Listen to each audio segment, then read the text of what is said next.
Hi friends, today our topic is labor laws and other compliances applicable on MSME. Labour law होते क्या हैं? Labour law जो हैं वो वर्कर्स के राइट्स को प्रोटेक्ट करने के लिए बनाए गए हैं against the exploitation by the employers. Labor law compliances are of great importance to any organization having a business place in India. अब जो हमारी ये कोविड-19 पैंडेमिक की सिचुएशन चल रही है उसके अंदर लॉकडाउन हुआ. लॉकडाउन में बहुत सारी इकोनॉमिक एक्टिविटीज़ बंद हुई जिसकी वजह से जो इनकम है इंडिविजुअल्स की, बिजनेसेस की, उन पे बहुत ज़्यादा इफेक्ट पड़ा, बहुत ज़्यादा लॉस ऑफ इनकम हुआ. तो उन एक्टिविटीज़ को स्टार्ट करने के लिए कुछ स्टेट्स ने क्या किया, रिलैक्सेशंस प्रोवाइड की एस्टैब्लिशमेंट्स को एग्जिस्टिंग लेबर लॉज के अंदर. अब वो स्टेट कौन कौन सी है इसके बारे में हम आगे बात करेंगे. सबसे पहले हम ये देखते हैं कि कौन कौन से लॉज जो हैं वो एप्लीकेबल हैं एमएसएमईज पे. Employees provident funds and miscellaneous provisions act, employees state insurance act, maternity benefit act, minimum wages act, payment of bonus act, payment of gratuity act, payment of wages act, factories act, contract labour act, shop and establishments act, employees compensation act, Equal Remuneration Act, the Child and Adolescent Labor Act, Industrial Employment Act, Industrial Disputes Act, Trade Union Act, Apprentice Act, the Beedi and Cigar Workers Act. तो ये सारे acts हैं जो applicable होते हैं एक MSME पे. अब हम कुछ मेजर लॉज के बारे में डिस्कस करेंगे जिसमें सबसे पहला है employees provident funds and miscellaneous provisions act. इसके अंदर क्या क्या कंप्लायंसेस करने होते हैं? हर कॉन्ट्रैक्टर को 7 दिन के अंदर with the close of every month उसको प्रिंसिपल एम्प्लॉयर को एक स्टेटमेंट सबमिट करनी होती है जिसमें वो दिखाना होता है उसको कि कॉन्ट्रीब्यूशंस जो भी उसने एम्प्लॉयज की रिस्पेक्ट में रिसीव की हैं चलान की कॉपी के साथ. ईपीएफओ ने ये मैंडेटरी किया है कि ऑनलाइन रिटर्न सबमिट होगी एंड चलान जनरेट होता है. मंथली फाइलिंग जो है पीएफ रिटर्न की वो 15 दिन के अंदर करनी होती है with the closure of each month.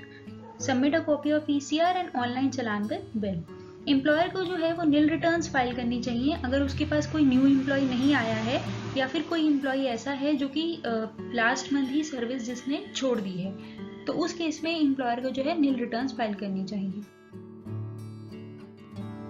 Next is employ state insurance act. ESI scheme क्या है? ये एक तरीके से हेल्थ इंश्योरेंस स्कीम की तरह होती है एम्प्लॉयज़ के लिए और उसके फैमिली मेम्बर्स के लिए, जिसमें कि कुछ डेजिग्नेटेड हॉस्पिटल्स होते हैं ईएसआई के लिए जहाँ पे वो जाके अगर कोई भी हेल्थ इमरजेंसी होती है तो वहाँ पे वो जाके अपना फ्री में इलाज करवा सकते हैं. इसके अंदर कुछ कॉन्ट्रीब्यूशन रेट्स होते हैं एम्प्लॉय के एंड एम्प्लॉयर के. एम्प्लॉय का कॉन्ट्रीब्यूशन जो रहता है वो 0.75% ऑफ द वेजेस रहता है एंड एम्प्लॉयर का कॉन्ट्रीब्यूशन जो है वो 3.25% ऑफ द वेजेस होता है. हर एम्प्लॉय जो इस एक्ट के अंदर कवर्ड होता है या हर एम्प्लॉयर जो एक्ट में कवर होता है उसको काफ़ी सारे कंप्लायंसेस करने होते हैं ईएसआई एक्ट के, जैसे कि उसको मंथली कॉन्ट्रीब्यूशन सबमिट डिपॉजिट करना होता है कि ताकि जो हाफ ईयरली रिटर्न और एनुअल रिटर्न जो है वो सबमिट हो सकें. तो अमाउंट जो है कॉन्ट्रीब्यूशन का एम्प्लॉय या एम्प्लॉयर्स का जो शेयर होता है वो एक ऑथराइज्ड बैंक में सबमिट होता है थ्रू ऑनलाइन जनरेटेड चलान. ये कब तक सबमिट करना होता है? ये जो नेक्स्ट मंथ होता है उसके 21 तक या उससे पहले तक सबमिट करना होता है contribution. Payment of bonus act. According to the provisions of this act हर एम्प्लॉयर को जो है वो अपने हर एम्प्लॉय को बोनस देना होता है हर अकाउंटिंग ईयर में, डिपेंडिंग कि वो जो एम्प्लॉय है उसने 30 वर्किंग डेज से कम काम ना किया हो उस ईयर में. मिनिमम बोनस की पेमेंट कितनी होती है एंड मैक्सिमम की कितनी होती है? तो मिनिमम बोनस जो होता है वो 8.33% ऑफ द सैलरी होता है या वेज जो भी एम्प्लॉय ने अर्न की हैं, या फिर 100 रुपीज़ जो भी दोनों में से बड़ा होगा उतना अमाउंट जो है उसका मिनिमम बोनस होगा. मैक्सिमम बोनस जो है वो 20% ऑफ द वेज और सैलरी होता है. जितने भी एम्प्लॉय इस एक्ट के अंदर बोनस देगा वो हमेशा कैश में ही देगा. Now we will discuss which states have passed the relaxations to labour laws.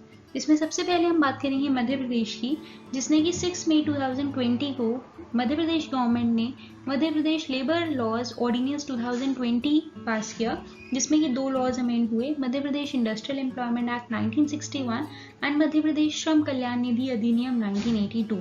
1961 act के अंदर जो अमेंडमेंट आई वो ये थी कि ये अप्लाई हुआ सारी इस्टेब्लिशमेंट्स में जहाँ पे 100 या उससे ज़्यादा वर्कर्स हैं, जबकि पहले ये 50 एंड 100 वर्कर्स पे एप्लीकेबल था। 1982 का एक्ट अमेंड हुआ, उसमें स्टेट गवर्नमेंट ने एग्जाम की कोई एस्टैब्लिशमेंट्स या class of establishments from the provisions of this act. Exemption मिली सारी न्यू फैक्ट्रीज को फ्रॉम कुछ सर्टेन प्रोविजंस से इंडस्ट्रियल डिस्प्यूट एक्ट के। ले ऑफ के जो भी से रिलेटेड या रिट्रेंचमेंट ऑफ वर्कर्स से रिलेटेड जो भी प्रोविजंस थे वो कंटिन्यू रहे as it is. However other provisions जो थे एक्ट के जो कि industrial dispute resolution, strikes, lockout, trade unions वो अप्लाई नहीं होंगे।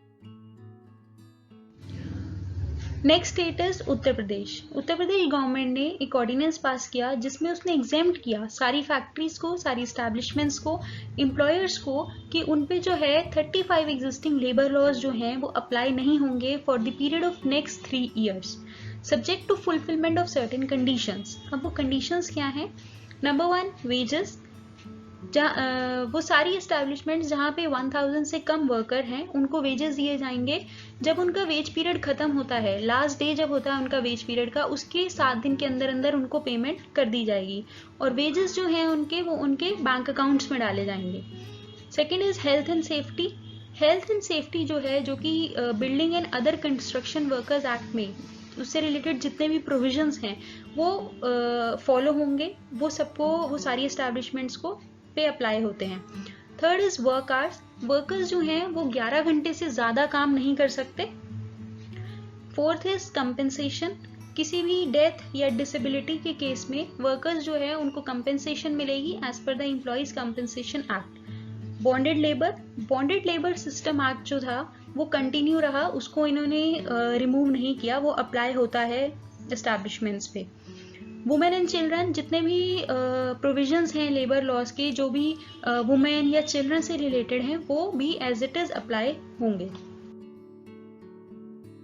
अब कुछ जो स्टेट्स हैं उन्होंने अपने maximum weekly and daily work hours में चेंजेस किए कुछ फैक्ट्रीज के लिए अंडर फैक्ट्रीज एक्ट 1948। इसमें सबसे पहले गुजरात ने सारी फैक्ट्रीज के लिए अपना जो मैक्सिमम वीकली वर्क आवर्स हैं वो 48 आवर्स से 72 आवर्स किए and maximum daily work hours जो हैं वो 9 आवर्स से 12 आवर्स किए for a period of 3 months। Himachal Pradesh ने भी इसी तरह अपने आवर्स अमेंड किए। राजस्थान ने भी अपने आवर्स अमेंड किए, लेकिन ये उन फैक्ट्रीज पे एप्लीकेबल थे जिन पे कि जो डील करती है एसेंशियल गुड्स के अंदर। हरियाणा में सारी फैक्ट्रीज पे ये चेंज एप्लीकेबल था जिसमें कि मैक्सिमम वीकली वर्क आवर जो है वो स्पेसिफाई नहीं था और ये 2 महीने के लिए किया था। इसी तरह आप यहाँ देखेंगे कि बाकी के स्टेट्स ने कैसे अपने आवर्स अमेंड किए।